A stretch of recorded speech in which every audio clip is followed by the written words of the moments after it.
नमस्कार दोस्तों। जिस प्रकार से हम लोग बिहार की नदियों को पढ़ रहे थे, उसी सेशन में उसके अगले कड़ी को लेकर के मैं आप लोगों के सामने हाजिर हूँ। जैसा कि हमें याद है कि पिछले कड़ी में मैंने आपको गंगा के ओरिजिन के बारे में बताया था कि गंगा किस प्रकार से गंगा बन जाती है। गंगा के बारे में मैंने देखा था कि उत्तर काशी जिला का जो गंगोत्री ग्लेशियर है, वहाँ से वह भागीरथी के रूप में निकलती है। और उसके बाद हमने देखा था कि जो उसके जस्ट पैरेलल में, उसके समानांतर में एक दूसरा ग्लेशियर था जिसका नाम खतलिंग था, और वहाँ से एक भिलंगना रिवर आकर के गंगा के जो भागीरथी में मिलती है, जो कि टेहरी डैम पर था। इस प्रकार से मैंने सारा का सारा जो भी नदियाँ थी जिनसे मिलकर के गंगा बनती है, 5 प्रयाग के बारे में मैंने पिछले क्लास में आपको बताया है। अगर आपने अभी तक उस क्लास को नहीं देखा है तो जा कर के उस क्लास को पहले देख लीजिए। और फिर अब हम लोग आगे आज का क्लास करते हैं, जिसमें हम बिहार की प्रमुख नदियां, जो भी नदियां हैं उसके बारे में देखेंगे कि बिहार में किस प्रकार की नदियां हैं और वो नदियां कहां से निकलती है, किस क्षेत्र में जाती है, किस क्षेत्र में जा कर के वह गंगा में मिल जाती है। मैंने आपको यह भी बताया था कि जो गंगा रिवर है, वह गंगा रिवर बिहार को पूरी तरह से कहें तो 2 भागों में, 2 बराबर भागों में बांटती है। जिसका जो ऊपरी हिस्सा था, जिसको हम लोग नॉर्थ बिहार के रूप में जानते हैं, और जो दक्षिणी हिस्सा है उसको हम लोग साउथ बिहार के रूप में जानते हैं। आपको यहाँ पर और एक बात बता दें कि जो नॉर्दर्न बिहार का प्लेन है, जो नॉर्दर्न बिहार का हिस्सा है, वह पूरी तरह से हर एक साल किसी न किसी प्रकार से बाढ़ से प्रभावित रहता है। और जो दक्षिण बिहार का हिस्सा है, वह प्रत्येक वर्ष किसी न किसी प्रकार से सूखा से प्रभावित रहता है। इसलिए बिहार में हमेशा हमें बाढ़ और सूखा का मार देखने को मिलता है। और नो डाउट कि बिहार के पिछड़ेपन में यह भी उसका एक अहम रोल है। तो इसी सारी बातों को पर चर्चा करते हुए हम लोग बिहार की नदियों को देखते हैं कि बिहार में मेनली रूप से किस प्रकार की नदियाँ पाई जाती है और कौन कौन सी नदियाँ हैं। अब हम यहाँ पर एक बात आपको और फिर याद दिला दें कि किसी भी नदियों को मेजरली 2 भाग में बांटा जाता है। जब हम लोग भारत का ज्योग्राफी पढ़ते हैं, भारत का भूगोल पढ़ते हैं, तो उसमें भी हम लोग नदियों को 2 भाग में बांटते हैं। एक हिमालयन रिवर जो कि हिमालय से निकलती है, और दूसरा प्रायद्वीपीय रिवर जो कि मुख्य रूप से प्रायद्वीपीय पठार से निकलती है। फिर यहाँ पर हम आपको यह बात बता दें कि जो हिमालयन रिवर है, चूँकि यह ग्लेशियर से निकलती है, बर्फ़ से निकलती है, इसलिए इसमें हमेशा हमेशा पानी बना रहता है, यानी इसमें पानी की कमी नहीं होती है। यह सदाबहार नदियाँ होती है। जबकि जो दक्षिण भारत की नदियाँ हैं उसमें पानी की कमी होती है, वो मौसमी रिवर्स होती है, उसमें हमेशा जल आपको नहीं मिलेगा। और इसलिए आप देखे होंगे कि जो कावेरी कृष्णा विवाद है या गोदावरी से संबंधित विवाद है, ये सब के सब दक्षिण भारत में पानी से संबंधित जो डिस्प्यूट है वह हमें ज़्यादा देखने को मिलता है। समय को ज़ाया ना करते हुए ज़्यादा हम लोग चलते हैं बिहार की नदियों पर। तो पहला हमें दिखता है कि जो बिहार का नदियाँ हैं वह मेनली रूप से डेंड्राइटिक ड्रेनेज पैटर्न को फॉलो करती है। डेंड्राइटिक ड्रेनेज पैटर्न हमने कल आपको थोड़ा सा बताया था कि जो डेंड्राइटिक ड्रेनेज पैटर्न है, वास्तव में उसका मतलब होता है कि जो नदियाँ हैं वह वृक्ष रूपी, वृक्ष का जो स्टेम होता है, तना, जड़ होता है, उसके रूप में वह संरचना का फॉर्मेशन करती है। यानी इसमें भी एक नदियाँ आएगी, यानी जो वृक्ष का जड़ है, इस प्रकार से जो निकलती है नदियाँ, इस नदी का ही नाम इस नदीय पैटर्न का नाम है डेंड्राइटिक पैटर्न। ठीक है। और उसके अलावा एक और पैटर्न हमें मिलता है यहाँ पर, that is trellis pattern. Trellis pattern क्या होता है कि जो नदियाँ होती है, एक नदियों को दूसरे जगह पर, जो मुख्य नदियाँ होती है उसको सहायक नदियाँ 90 डिग्री कोण पर काटती है, जिससे एक जाल नुमा संरचना बनता है। जैसे ये एक मेजर रिवर है, कोई मान लेते हैं ये गंगा नदी है, और इसमें जो भी नदियाँ आएगी वह नदियाँ इसको 90 डिग्री एंगल पर काटेगी। और जब इस प्रकार से बहुत सारी नदियाँ इधर से भी आ गया, इधर से भी आ गया, और फिर इधर से भी आ गया, सेम नीचे से भी आएगी, तो इस प्रकार का जो पैटर्न बनता है, इस पैटर्न को ही हम लोग ट्रेलिस पैटर्न बोलते हैं। मुख्य रूप से अगर देखें तो बिहार में जो दक्षिण बिहार की नदियाँ होगी, चूँकि वहाँ का जो चट्टान है वह कंपैरेटिवली उत्तर भारत के तुलना में वह मजबूत है, और इसलिए इस प्रकार का पैटर्न हमें दक्षिण भारत में मुख्य रूप से देखने को मिलेगा। और जो नॉर्थ बिहार है, जहाँ पर की जलोढ़ मृदाएँ हैं, जहाँ की चट्टानें कमज़ोर है, कहें तो कोमल चट्टानें हैं, वहाँ पर हमें इस प्रकार का जो डेंड्राइटिक पैटर्न है यह देखने को मिलता है। ये दोनों पैटर्न हमें मेनली रूप से बिहार में देखने को मिलता है। इनके अपवाह प्रतिरूप की उत्पत्ति के आधार पर बिहार की नदियों को भी दो भागों में बांटा गया है। हम यहाँ पर बता दें कि जो बिहार में नदियाँ हैं, बिहार की नदियों को भी दो भागों में बांटा गया है। पहला नदी जो ऊपर हिमालयन रीजन से आती है, यानी कहें कि जो उत्तर बिहार की नदियां हैं, जितनी नदियां हैं सब के सब नदियां उत्तर बिहार से आती है और वह सब हिमालय से निकलती है। तो सीधा सा यहाँ पर मतलब बनता है कि जो नदियां हिमालय से निकलती है, इसका मतलब है कि उसमें पानी हमेशा रहेगा। वो रिवर जो होगी वो पेरेनियल रिवर होगी, उसमें पानी की मात्रा हमेशा बनी रहेगी। क्यों? क्योंकि वो आइस के मेल्ट होने से बनती है, पहला रीजन, क्योंकि उसको बर्फ़ से भी जल का स्रोत प्राप्ति होता है। और दूसरा, जब दक्षिण पूर्वी मानसून आता है तो मानसून का रीजन भी आप देखे होंगे कि जो मानसून होता है वो पूर्णतः रूप से जो हिमालय का क्षेत्र है, हिमालय के क्षेत्र में जा कर के यह मानसून इस रीजन से बारिश करती हुई इस तरफ जाती है। तो ये जो रीजन्स है पूरा का पूरा फुटहिल का हिमालय का जो फुटहिल्स रीजन्स है, इस रीजन्स में बारिश तकरीबन अच्छा खासा बारिश होता है, जो कि बारिश के पर्वतीय प्रभाव के कारण होता है। हम लोग ओरोग्राफिक रेनफॉल इसको बोलते हैं। जो बारिश पर्वतों के संपर्क में आने से या जो मॉइस्चर एयर होता है वह पर्वतों में टकराता है और टकराने के बाद वह ऊपर की तरफ जाता है और ऊपर जाने के बाद वह एयर ठंडी हो जाती है और ठंडी होने के बाद उसमें कंडेंसेशन, संवहन की प्रक्रियाएं होती है और संवहन के बाद जो जलवाष्प होता है, जो वाटर वेपर को एयर होल्ड करके रखी होती है, वह एयर जो है पुनः पानी में, वाटर में कम बदल जाता है और उस जगह पर वर्षा होती है। तो मेनली रूप से हम देखें तो बिहार में जो नदियां हैं वह हिमालय नदियां हैं और दक्षिण जो बिहार है, दक्षिण बिहार में हमें पठारीय नदियां देखने को मिलेगी। तो मेजरली रूप से रिवर हमें उत्तर बिहार में ही देखने को मिलेगा और कुछ रिवर्स जैसे कि सोन हो गया और उसके बाद पुनपुन हो गया और फिर फल्गु हो गया और क्यूल हो गया, अजय हो गया, इन सब रिवर के बारे में हम लोग एक एक करके इसमें पढ़ेंगे। अब हम लोग पहला पॉइंट देखते हैं कि हिमालय से निकलने वाली नदियाँ। हिमालय से निकलने वाली नदियाँ में जो पहला पॉइंट है यह है कि यह राज्य में उत्तर में स्थित है। हिमालय के बारे में बताया जा रहा है कि ये जो हिमालय है पूरा का पूरा इस रीजन्स में है और यहाँ से ही ये नदियाँ सब के सब निकल करके बिहार के प्लेन एरियाज में आती है और ये नदियाँ उत्तरी मैदानी क्षेत्र से होकर बहती है, जो गंगा और उसकी सहायक नदियाँ द्वारा बनाई जाती है। गंगा और उसकी सहायक नदियाँ का मतलब हुआ कि जो मेन नदी है वह है गंगा और उसमें हिमालय से जो भी नदियाँ आती है नेपाल को क्रॉस करके या कहें नेपाल से ही निकल करके, वह सब की सब नदियाँ जो बिहार का नॉर्दर्न प्लेन एरियाज है वहाँ पर आती है और बिहार का जो मैदानी एरिया है उसका फॉर्मेशन करती है और अंत में यह नदियाँ जो है बंगाल की खाड़ी में जा कर के गिर जाती है। यहाँ पर एक बात बता दें कि जो भी हिमालयन रिवर्स है जो बिहार से होकर के जाती है, फॉर एग्जांपल जैसे हम करें कि ये हमारा बिहार का क्षेत्र है, यह जो बिहार है और इसमें मुख्य रिवर्स हमारा हो जाता है यह गंगा रिवर और ये गंगा रिवर और इसमें बहुत सारी ट्रिब्यूटरीज आकर के इसमें मिलती है और मिलने के बाद यह नदी सीधा गंगा में मिल करके ये सारी की सारी छोटी नदियाँ सीधा जाती हुई यहाँ बे ऑफ बंगाल में जाकर के गिर जाती है। बंगाल जो वेस्ट बंगाल है वहाँ से होते हुए सुंदरबन डेल्टा बनाते हुए ये नदियाँ नीचे की तरफ चली जाती है।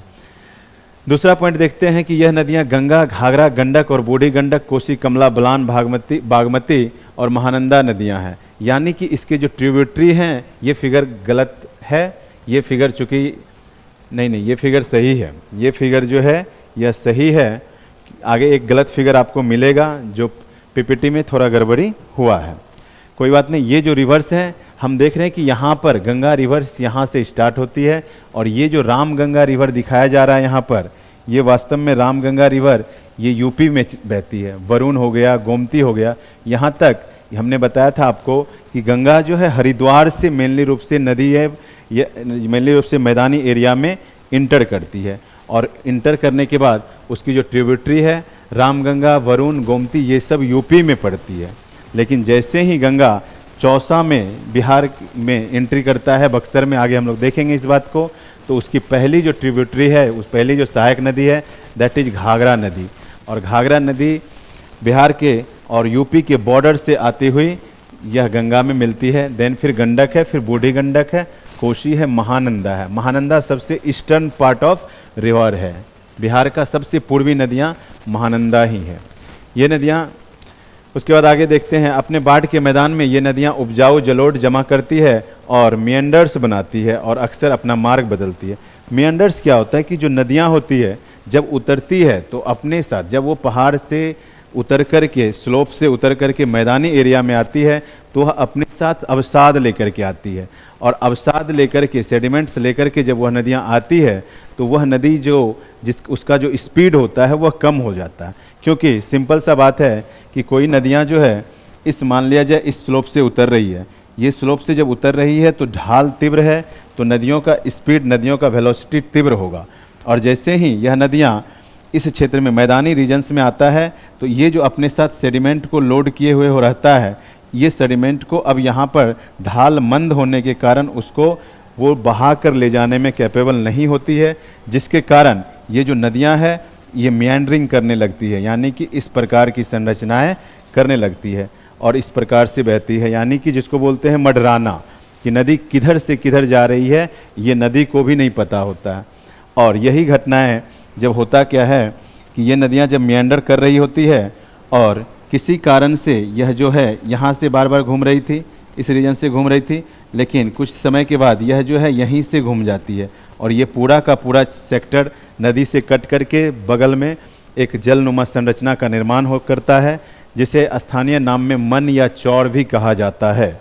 और इस प्रकार की जो संरचना है इसका एक विशेष नाम दिया जाता है, दैट इज ऑक्सबो लेक। आपने सुना भी होगा, जिसको कि हिंदी में गौखूर झील बोलते हैं। तो इस प्रकार की विभिन्न संरचनाएं नदियों के द्वारा तब बनाई जाती है जब नदियाँ, जो सेडिमेंट होता है, सेडिमेंट लेकर के जल नहीं सकती है, यानी कि उसमें ओवरलोड सेडिमेंट होने के कारण नदियाँ अपने रास्ते से ढंग से नहीं जा पाती है और वह सेडिमेंट को डिपोजिट करना शुरू कर देती है। तो मेनली रूप से हमने देखा कि हिमालय की जो नदियाँ हैं, हिमालयन रिवर में सेडिमेंट्स बहुत ज़्यादा मात्रा में रहता है और इसी सेडिमेंट्स के कारण ही उत्तर भारत का जो फर्टाइल लैंड है, जो एलुवियम सॉइल से बना हुआ है, वह हमें प्राप्त होता है। इवन कि जो आप देखेंगे कि बेगूसराय में कांवर झील है, वह भी कहीं ना कहीं ऑक्सबो लेक का ही एक उदाहरण है। ठीक है, आगे हम लोग देखते हैं इसमें कि और क्या है, देखते हैं। तो सबसे पहले गंगा रिवर्स है। नो डाउट कि गंगा रिवर्स जो है बिहार की सबसे पवित्र नदी और सबसे बड़ी नदियों में से एक है और यह बिहार के 12 जिले से होकर के गुजरती है। यह बिहार में जो इंटर करती है वह पश्चिम में बक्सर के पास चौसा में इंटर करती है। देन वह पश्चिम से पूरब की तरफ बहती हुई जो कटिहार है, कटिहार के रीजन्स में निकल करके यह झारखंड में जाती है और झारखंड से फिर वेस्ट बंगाल होते हुए यह सुंदरवन डेल्टा होते हुए यह जो है बे ऑफ बंगाल में जाकर के अपने पानी को डिस्चार्ज कर देती है। तो सबसे पहले हम लोग इसी गंगा रिवर्स के बारे में पढ़ेंगे कि उसकी जो उत्पत्ति है गौमुख ग्लेशियर से होती है। हमने कल गंगा के बारे में आपको पूरा डिटेल बताया, जो पहाड़ी एरिया में, जो उत्तराखंड में विशेष रूप से कहें तो जो उत्तराखंड में गंगा किस प्रकार से गंगा बनती है, जो 5 प्रयाग है उसको मैंने प्रीवियस क्लास में बताया है आपको। तो उसी में जो गंगोत्री ग्लेशियर है उसी का जो पॉइंट है उसको बोलते हैं गौमुख ग्लेशियर, वहीं से यह निकलता है। यह उत्तरकाशी जिले में है और यह बिहार में, यह बिहार की प्रमुख नदी है जो बक्सर के पास चौसा के निकट जो है यह इंटर कर जाती है बिहार में और वहाँ से होती हुई यह भोजपुर और सारण जिले के बीच सीमा बनाती है और गंगा नदी बिहार को 2 बराबर भागों में विभाजित करती है और झारखंड और पश्चिम बंगाल में प्रवेश कर जाती है। यानी कि सीधा सा दिख रहा है हमें कि अगर यह हमारा बिहार का फिगर है तो यह जो बिहार है इसमें यहाँ से इंटर किया गंगा और इस प्रकार चलते हुए यहाँ कटिहार से गंगा बाहर की तरफ निकल जाती है और ये जब जहाँ से निकलती है इस जगह पर झारखंड और देन फिर यह वेस्ट बंगाल में जाते हुए बे ऑफ बंगाल में जो बंगाल की खाड़ी है जिसको कि सुंदरवन डेल्टा के नाम से भी जाना जाता है। ये सुंदरवन डेल्टा रीजन्स क्या होता है कि डेल्टा रीजन वह होता है जब नदियाँ अपने अवसाद को बिल्कुल भी ढोने के कंडीशंस में ना हो, यानी नदियाँ जो है वह पूरी तरह से मियांडरिंग करते हुए नदियाँ अपने अवसाद को छोड़ करके बहुत सारी वितरिकाएँ में बट जाती है, छोटी छोटी बहुत सारी वितरिकाएँ निकल जाती है। वो जो वितरिकाएँ है जो इस प्रकार से पंजाकार होता है, कहें तो इस प्रकार से निकलती है और इस प्रकार का इसमें पूरा का पूरा डिपोजिशन हो जाता है सेडिमेंट्स का, और इससे जो फॉर्मेशन होता है इसी का नाम हो जाता है डेल्टा।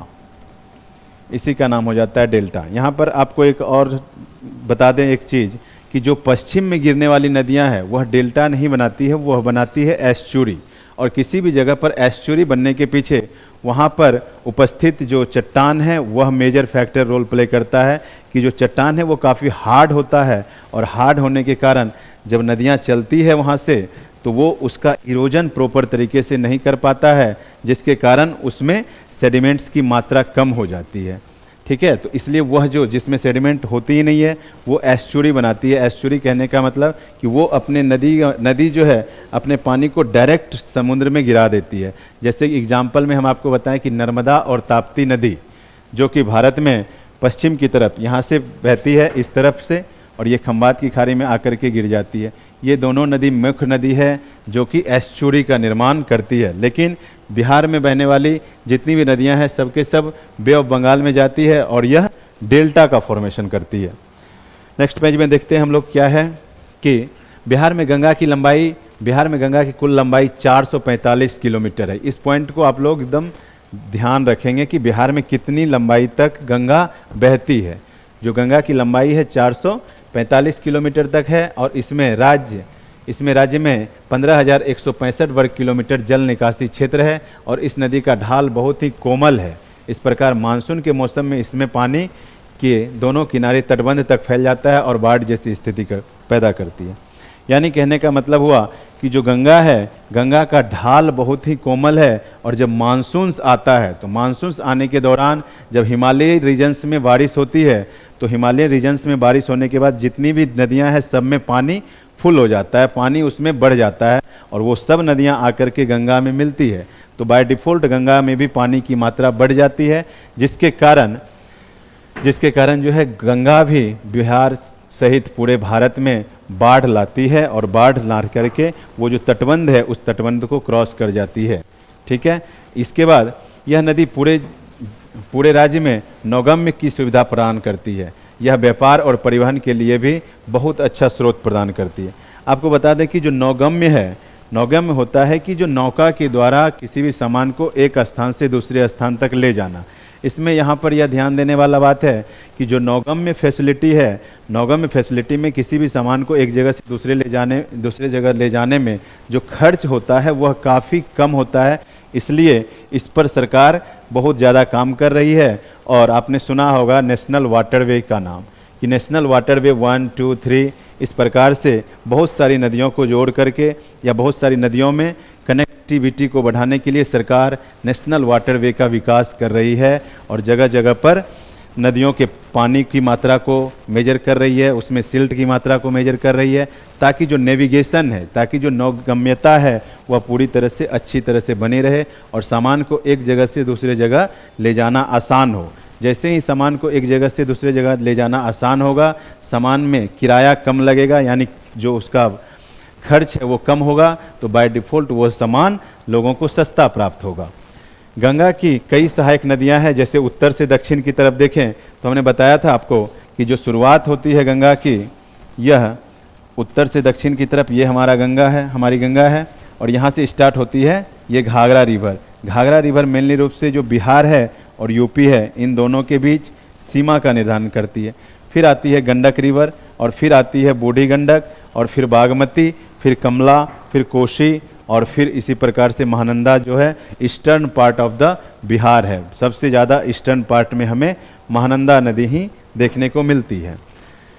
आगे देखते हैं हम लोग कि कमला बलान, बूढ़ी गंडक, कोशी, महानंदा, ये सब की सब नदियाँ जो है गंगा की सहायक नदी है। और अगर हम दक्षिण से बात करें तो दक्षिण से हमें दिखता है कर्मनाशा, सोन, पुनपुन और हरोहर, क्यूल, फल्गु और चंदन नदी। ये सब की सब नदियाँ जो है गंगा में दक्षिण की तरफ से आकर के मिलती है। हमने आपको बताया था कि एक मैप गलत है, एक फिगर गलत है, जो यही फिगर है जो कि गोदावरी रिवर्स का लगा हुआ है। इस फिगर पर ध्यान हम लोग नहीं देंगे, इस फिगर को हटा देंगे। नेक्स्ट पेज में देखते हैं कि हम लोग क्या है, तो नेक्स्ट पेज में हमें देखने को मिल रहा है कि गंगा के तट पर स्थित बिहार के 12 जिले। हमने शुरुआत क्लास में ही आपको यह बात बताया कि जैसे ही बक्सर से गंगा बिहार में इंटर करती है और कटिहार से आउट होती है, इस बीच में गंगा पूरे बिहार में 12 जिलों से होकर के गुजरती है, जिन जिलों का नाम है बक्सर, भोजपुर, सारण, पटना, वैशाली, समस्तीपुर, बेगूसराय, मुंगेर, खगड़िया, कटिहार और लखीसराय और भागलपुर। आपको यह बात ध्यान रखना है कि पिछले कुछ दिन पहले शायद 68 या 69 बीपीएससी ने इस पर सवाल पूछा है कि बिहार में जो है गंगा कितने राज्यों से होकर के गुजरती है। ठीक है, तो इस सारे के सारे जो राज्य हैं, सारे के सारे जो ज़िले हैं, इसको आप लोग एकदम क्रमबद्ध तरीके से देख लेंगे कि पहले बक्सर है, देन भोजपुर है, सारण है, पटना है, वैशाली, समस्तीपुर, बेगूसराय, मुंगेर, खगड़िया, कटिहार और लखीसराय, भागलपुर। यह जो है यह उस तरह से पैटर्न में नहीं दिया गया, लेकिन आप मैप के सहारे पैटर्न को फॉलो करेंगे कि पश्चिम से अगर हम पूरब की तरफ चलें तो गंगा किस किस राज्य में पहले जाती है और फिर किस में बाद में आती है, और सबसे ईस्टर्न राज्य जो है, जो जहाँ से गंगा आउट होती है, वह हमारा कटिहार है। तो उस पैटर्न को आप ध्यान रखेंगे। There are 7 bridge on the river Ganga in Bihar which connect north Bihar to south Bihar, यानी कि जो 7 ब्रिजेज हैं जो गंगा नदी पर बना हुआ है, जो कि नॉर्थ बिहार को, उत्तरी बिहार को दक्षिणी बिहार से कनेक्ट करता है। पहला हो गया हमारा महात्मा गांधी ब्रिज, इसमें रोड ओनली, ये सिर्फ और सिर्फ सड़क वाला ब्रिज है, यानी इसमें हमें रेल देखने को नहीं मिलता है। दूसरा है राजेंद्र सेतु, इसमें रोड और रेल दोनों देखने को मिलता है। तीसरा है जयप्रकाश ब्रिज, इसमें रोड और रेल दोनों मिलता है। वाल्मीकि ब्रिज रोड मिलता है, और श्री कृष्णा ब्रिज, इसमें रोड और रेल दोनों मिलता है। बख्तियारपुर ब्रिज, बख्तियारपुर तेजपुर ब्रिज, इसमें भी हमें रोड मिलता है। और अगवानी घाट ब्रिज, इसमें भी हमें रोड देखने को मिलता है। तो हमें यहाँ मेजरली रूप से जो बातें ध्यान रखना है कि जो राजेंद्र सेतु है जिसमें रोड और रेल हमें दोनों मिल रहा है, देन जयप्रकाश ब्रिज जो है इसमें भी रोड और रेल दोनों मिल रहा है, और श्री कृष्णा ब्रिज इसमें भी रोड और रेल दोनों मिल रहा है। रोड और रेल दोनों मिलने का सीधा सा मतलब हुआ कि उस पर सड़क भी है और उसके बगल में के हैं या उसके ऊपर के हैं या उसके नीचे के हैं, रेल की सुविधाएं भी है, यानी उस ब्रिज से रेल भी गुजरती है। आगे देखते हैं हम लोग कि गंगा के बाद हमें मिलता है घाघरा रिवर। हमने बताया आपको कि घाघरा जो है सबसे पश्चिमी रिवर है, जो बिहार में कहें तो गंगा की सबसे पहली नदी है, जो पश्चिम से बिहार में इंटर करके गंगा में सबसे पहले मिलती है। तो घाघरा नदी के बारे में है कि यह नेपाल के मानसरोवर झील के पास तिब्बती पठार मापचांगचुंग ग्लेशियर से निकलती है। यह जो है तिब्बत में ये चाइनीज नाम है मापचाचुंगो ग्लेशियर, जो है तिब्बतन प्लेट्यू से near lake of Mansarovar in Nepal. It is also known as Sharda river. आपको यहाँ बता दें, जो घाघरा है उसी को सरयू भी बोला जाता है और इसी नदी को शारदा रिवर भी बोला जाता है। और यह बिहार में प्रवेश करती है सिवान जिले में, सिवान जिले के गुठानी के पास बिहार राज्य में प्रवेश करती है, और सारण जिले के रेवेलगंज में यह गंगा से जा मिलती है। सारण जिले के रेवेलगंज में अगर हम फिगर से देखें तो फिगर हमें कुछ इस प्रकार का दिखाई देगा यहाँ पर कि यह जो है घाघरा रिवर यह इंटर करती है सिवान जिले के पास, यानी इस जगह पर वह इंटर करती है, और यह गंगा में जो मिलती है ये सारण जिले का रेवेलगंज में यह गंगा से जाकर के मिलती है। और यह नदी के बारे में भी है कि जिस प्रकार गंगा नदी हिंदुओं के लिए विशेष रूप से बोलें तो जो हिंदू का कल्चर है उसमें गंगा को माँ का दर्जा दिया गया है, तो इस प्रकार ही यह गंगा के तरह ही घाघरा भी हिंदुओं और बौद्धों के लिए अत्यधिक पवित्र रिवर है। आपको यह बात पता होगा या पता है कि जो बिहार है, बिहार में बुद्धिज़्म का भी अच्छा खासा प्रभाव है, और इसलिए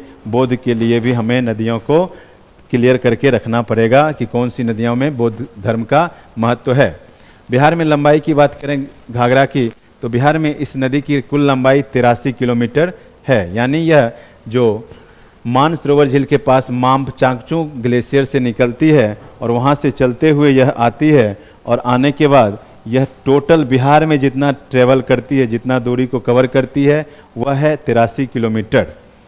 इस नदी को पहाड़ी क्षेत्र में करनाली के नाम से भी जाना जाता है, और यह यमुना नदी के बाद गंगा की दूसरी सबसे बड़ी सहायक नदी है। यानी यहाँ पर एक बात और हमें जानने को मिल रहा है कि जो गंगा नदी है उसकी सबसे बड़ी सहायक नदी है जो कि यमुना नदी है, और यह नदी यमुना जो संगम प्रयागराज है वहाँ पर आकर के गंगा से मिलती है। और उसके बाद अगर कोई सबसे बड़ी नदी है जो गंगा की सबसे बड़ी सहायक नदी है तो वह नदी का नाम है घाघरा। और घाघरा कहाँ मिलती है गंगा से? तो घाघरा मिलती है सारण के रेवेलगंज के पास गंगा से मिल जाती है। घाघरा नदी की महत्वपूर्ण सहायक नदियों में इन नामों को आप याद रखेंगे: छोटी गंडक, खौना, झरखी, दाहा, तेल और सौंडी। ये सब के सब नदियाँ ऐसी नदियाँ हैं जो घाघरा नदी की सहायक नदियाँ हैं। एक बार फिर से रिपीट कर दें कि जो छोटी गंडक है, खौना है, झरखी है, दाहा है, तेल है और सौंडी है, ये सब के सब नदियाँ जो है घाघरा नदी की ट्रिब्यूटरीज है, घाघरा नदी की ट्रिब्यूटरीज है। और अब हम लोग घाघरा से आगे बढ़ कर के पहुँच गए हैं गंडक पर। गंडक नदी के बारे में आपको बता दें कि गंडक नदी मेनली रूप से जो पश्चिमी चंपारण एरियाज है वहाँ से इंटर करती है और यह फिर आगे चलते हुए सोनपुर के पास आकर के गंगा में मिलती है।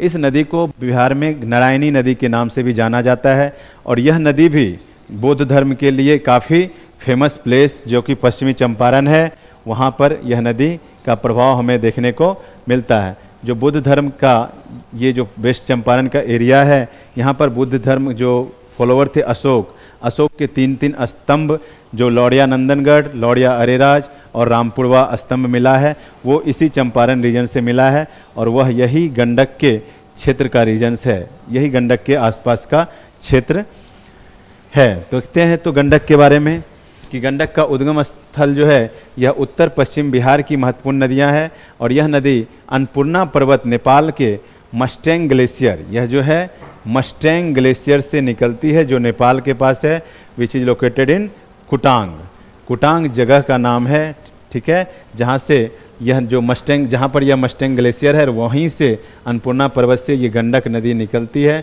और बिहार में प्रवेश, नेपाल में इसे काली नदी के नाम से भी जाना जाता है, यानी बिहार में प्रवेश होने से पहले इस नदी को, गंडक नदी को काली के नाम से भी जाना जाता है। यह नेपाल में विभिन्न धाराओं में बहती है। फिर यह नदी नेपाल में त्रिवेणी नहर के पास भारतीय क्षेत्र में प्रवेश करती है और इसके बाद नदी दक्षिण दिशा में बहती हुई उत्तर प्रदेश और बिहार के बीच एक सीमा बनाती हुई सोमेश्वर रेंज के पास वाल्मीकि नगर में बिहार में प्रवेश कर जाती है। यानी गंडक नदी जो है मेनली रूप से नेपाल में बह गई है और नेपाल में बहने के बाद यह सोमेश्वर रेंज के पास, जो हमने बताया था जिस समय आपको पिडमॉन्ट सॉइल बताए थे, तो बताए थे कि इसी रेंज में पिडमॉन्ट सॉइल है और यहीं पर सोमेश्वर रेंज है और यहीं से यह जो गंडक रिवर है यह इंटर करती है बिहार में। और यह नदी भी जो है उत्तर प्रदेश और बिहार के बीच सीमा का निर्धारण करती है। यानी हम देख पा रहे हैं कि इस पोजीशंस में है तो इधर यूपी हो गया और इधर बिहार हो गया, दोनों के बीच सीमा का निर्धारण करने का काम घाघरा नदी भी करती है। देखते हैं आगे कि आगे कौन सी नदी है। तो घाघरा नदी के बारे में भी है कि यह बिहार के पश्चिमी चंपारण, पूर्वी चंपारण, मुजफ्फरपुर, गोपालगंज, सिवान, सारण, वैशाली जिलों और उत्तर प्रदेश के कुशीनगर और देवरिया से होकर के गुजरती है। ध्यान रहे कि यही कुशीनगर क्षेत्र है जहाँ पर गौतम बुद्ध को मृत्यु की प्राप्ति हुई थी। यानी यहाँ पर आकर के गौतम बुद्ध जो है वो उनकी मृत्यु हो गई थी। तो यही वह क्षेत्र है कुशीनगर, जो कि कहें तो गंडक नदी के ही किनारे पर बसा हुआ है, जस्ट एकदम पश्चिमी चंपारण के वेस्ट में यूपी क्षेत्र में। और देवरिया भी आप जान रहे हैं कि देवरिया भी जो है किस रीजन्स में है, तो यह भी है हमारा यूपी रीजन्स में। इसके अलावा बिहार में देखें तो बिहार में यह वेस्ट चंपारण, पश्चिमी चंपारण, ईस्ट चंपारण, मुजफ्फरपुर, गोपालगंज, सिवान, सारण और वैशाली जिले में मुख्य रूप से हमें गंडक नदी देखने को मिलती है। और इसकी लंबाई की बात करें तो यह नदी जो है बिहार में कुल लंबाई इसकी 260 किलोमीटर है। इससे पहले हमने बताया था कि जो घाघरा नदी है, घाघरा की बिहार में लंबाई 83 किलोमीटर्स था, ठीक है। और अब देखते हैं कि गंडक की महत्वपूर्ण सहायक नदी रोहुआ, मनोर, भावसा, गंगड़ी या गोगरी और माही, डबरा, ये सब की सब नदियाँ सहायक नदियाँ हैं।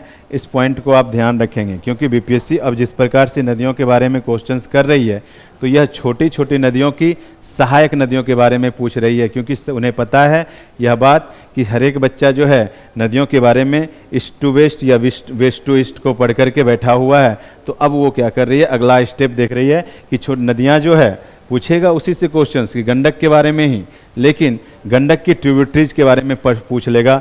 इनमें से रोहवा, मनोर, भावसा, गंगरी, गोगरी, माही, डबरा, ये सब नदियों के नाम को हम लोग 2-4 बार देखते रहेंगे, 1-2 बार देखेंगे, सब के सब नदियाँ आपके दिमाग में घूमती रहेगी, और जैसे ही वहाँ पर क्वेश्चंस मिलेगा आपका दिमाग उस नदी को क्लिक करेगा और फिर आप उस क्वेश्चंस को सही बना पाएंगे। वाल्मीकि बैराज जो है गंडक नदी पर स्थित है। इसे त्रिवेणी, नारायणी, काली गंडकी के नाम से भी जाना जाता है। त्रिवेणी नहर भी गंडक नदी से पानी मिलता है, यानी त्रिवेणी नहर को भी गंडक नदी से ही पानी मिलता है।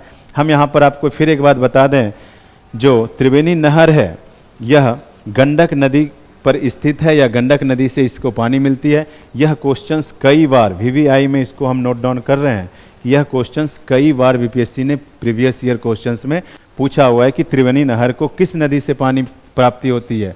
तो त्रिवेणी नहर को गंगा से पानी की प्राप्ति होती है। उसके बाद गंडक नदी जो है दिशा बदलने के लिए और बरसात के मौसम में बाढ़ का कहर पैदा करने के लिए भी जानी जाती है, और इस नदी ने चौर, दलदली भूमि और झीलों को भी जन्म दिया। हमने अभी आपको बताया था कि जो नदियाँ होती है जब उसमें सेडिमेंट्स की मात्रा बढ़ जाती है तो वह नदियाँ जो है अपने फ्लो को मेंटेन करके नहीं रख पाती है, और वह दोनों तरफ जो है पानी कुछ ना कुछ मात्रा में और सेडिमेंट्स कुछ ना कुछ मात्रा में छोड़ने लगती है। वो जो पानी और सेडिमेंट्स छोड़ा जाता है जिससे दलदल भूमि का निर्माण होती है, और इसी दलदल भूमि को क्षेत्र के स्तर पर चौर या फिर मन कहा जाता है। मन, आपने सरैया मन का नाम सुना होगा। सरैया मन वेस्ट चंपारण में है और यह काफ़ी फेमस मन है। वास्तव में मन जो होता है यह भी नदी के बगल में विभिन्न प्रकार की जो संरचना है, अगर दोनों की गहराई में बात करें तो मन थोड़ा ज़्यादा गहरा होता है, चौर जो है वह सैलो होता है। ठीक है, तो इस बात को ध्यान रखना है। वैसे भी आप याद रखने के लिए इस बात का सहारा ले सकते हैं कि जो किसी का मन होता है उसमें बहुत गहराई होती है और चौर जो है सैलो होता है। ठीक है, तो सरैया मन के बारे में भी सवाल कई बार बीपीएससी ने पूछ रखा है। अब हम लोग देखते हैं आगे, तो इसे नारायणी और गंडकी के नाम से भी जाना जाता है, यानी यह जो नदी है इसको नारायणी और गंडकी के नाम से भी जाना जाता है। नेक्स्ट आता है कि बूढ़ी गंडक नदी। देखिए, बूढ़ी गंडक नदी एक ऐसी नदी है जिसके नाम में ही सिर्फ बूढ़ी लगी हुई है, बाकी है ये बहुत तीव्र नदी, यानी कि बहुत तेज धारा से बहती है यह नदी, लेकिन नाम में बूढ़ी लगने से बूढ़ी इसके नेचर्स में नहीं दिखता है। अब देखते हैं इसका उद्गम स्थान, यह सोमेश्वर पहाड़ी से निकलती है और गंडक नदी के समांतर बहती हुई अपने मार्ग में मियंडर्स बनाती है, और इसे सिक्राहन के नाम से भी जाना जाता है। सिक्राहन क्या है कि जो गंडक, बूढ़ी गंडक नदियों के द्वारा जो मियंडरिंग की जाती है, यानी नदियों के द्वारा जो नदियाँ जो मडराती है उससे जो फॉर्मेशन होता है, उससे जो स्ट्रक्चर बनता है, उस स्ट्रक्चर को ही नाम दिया गया है सिक्राहन। यह पश्चिमी चंपारण, पूर्वी चंपारण, मुजफ्फरपुर, समस्तीपुर, खगड़िया, बेगूसराय जिले से होकर के बहती है। बूढ़ी गंडक नदी के पुराने मार्ग पर बहती है, जिसे कभी अपने वर्तमान मार्ग से पश्चिम की ओर स्थानांतरित कर लिया हो। यानी यहाँ पर हम आपको एक बात बता दें कि जो बूढ़ी गंडक नदी है, अगर हम फिगर का सहारा लें तो ये जो बूढ़ी गंडक नदी है ये हमारा गंगा रिवर हो गया, और इधर से हमारा घाघरा हो गया, और इधर से एक नदी है जिसका नाम है गंडक, और बूढ़ी गंडक नदी जो है वो भी इधर से ही आती है। यह जो है मेनली रूप से ये पहले जो गंडक नदी जिस जगह से बहती थी, बूढ़ी गंडक आज उसी जगह से बह रही है, क्योंकि गंडक नदी जो है अपने मार्ग को शिफ्ट कर लिया है इस प्रकार से पश्चिम की ओर वह धीरे धीरे शिफ्ट हो रहा है। क्योंकि इसके पीछे भी रीज़न है कि कोई नदियाँ पश्चिम की तरफ शिफ्ट इसलिए होता है क्योंकि जो अर्थ का रोटेशन है, जो अर्थ हमारी घूमती है, उसका रोटेशन हमें पश्चिम से पूरब की तरफ देखने को मिलती है, इसलिए नदियों का शिफ्टिंग जो है पश्चिम की तरफ होता है। जैसे कि हम आगे आपको यह भी बताएंगे कि जो कोसी नदियां हैं जहां से आज बह रही है, वह भी कभी काफ़ी पूर्व की तरफ हुआ करती थी और वह भी काफ़ी ज़्यादा शिफ्ट हो रही है, और शिफ्टिंग के पीछे रोटेशंस ऑफ अर्थ जो है मेजर रूप से कॉजेज हैं। देन देखिए कि आगे है कि बूढ़ी गंडक नदी गंडक नदी के पुराने मार्ग पर बहती है, जिसे कभी अपने मार्ग, ये बात हमने अभी आपको बता दिया कि कभी जो गंडक का मार्ग हुआ करती थी, आज बूढ़ी गंडक उसी पर बह रही है। और डेफिनेटली बूढ़ी गंडक में हमने आपको बताया कि यह सिर्फ नाम से बूढ़ी है, बल्कि इसमें जो है इसकी धारा जो है काफ़ी तीव्र है, इस कारण इसे इस नाम से भी जाना जाता है। और इसका मार्ग उत्तर पश्चिम से दक्षिण पूर्व तक गंडक नदी के समान ही दिखता है। ऑब्वियस सी बात है कि जो गंडक नदी के पैरेलल चल रही है, उसी के कोर्स पर चल रही है, तो डेफिनेटली वह उसी के समान दिखेगी। यह खगड़िया के पास गंगा नदी में मिल जाती है और यह बिहार की सबसे तेजी से बहने वाली धारा है, या तेजी से बहने वाली नदी है। इस पॉइंट को आप ध्यान रखेंगे कि बूढ़ी गंडक में सिर्फ शब्द ही बूढ़ी गंडक है या बूढ़ापन है, लेकिन यह नदी काफ़ी तेज है। बिहार में इस नदी की लंबाई देखें तो बिहार में इस नदी की कुल लंबाई 320 किलोमीटर है, इस बात को भी ध्यान रखना है। महत्वपूर्ण सहायक नदियां, हमने कई बार बोला है कि नदियों में अगर क्वेश्चंस पूछा जाएगा और उसको थोड़ा डीप किया जाए, उसको थोड़ा कॉम्प्लेक्स किया जाए, तो वह जो है हमें महत्वपूर्ण सहायक नदियाँ ट्रिब्यूटरीज पर ही जाएगी, जिसमें मेजर जो ट्रिब्यूटरीज है बूढ़ी गंडक की, हरहा नदी, कापन, मेसन, बनगंगा, पंडई, मनियारी, करहा, करोहा, उरई, तलवे, प्रसाद और तियूर। इसमें देखिए, इसमें सब नदी को याद रखने का ज़रूरत नहीं है। जैसे हरहा नदी हो गया, इसको आप ध्यान रखेंगे, मेसन को ध्यान रख लेंगे, बनगंगा को ध्यान रखेंगे, उड़ई नदी ये काफ़ी महत्वपूर्ण नदी है, इसको ध्यान रखना है, मनियारी को, पंडई को, इन सारे नदियों को मेजरली रूप से हमें ध्यान में रखना है। इस नदी द्वारा कवर किए गए क्षेत्रों में कई चौर और दलदली भूमि और जल निकाय हैं। कई चौर और दलदली भूमि जल निकाय के बारे में हमने बताया कि जो नदियां हैं जब चलती है और अपने दोनों तरफ मार्ग में जो सेडिमेंट अब निक्षेपित करती है, उससे जो संरचना बनता है उसी को चौर बोलते हैं। तो बूढ़ी गंडक में भी हमें चौर देखने को मिलता है बहुत सारा।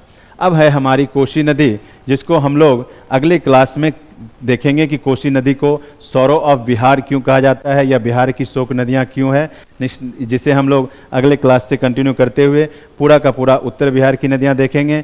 देन फिर हम लोग शिफ्ट करेंगे दक्षिण बिहार की नदियों पर। आप लोगों का धन्यवाद, अच्छे से पढ़ा कीजिए, धन्यवाद।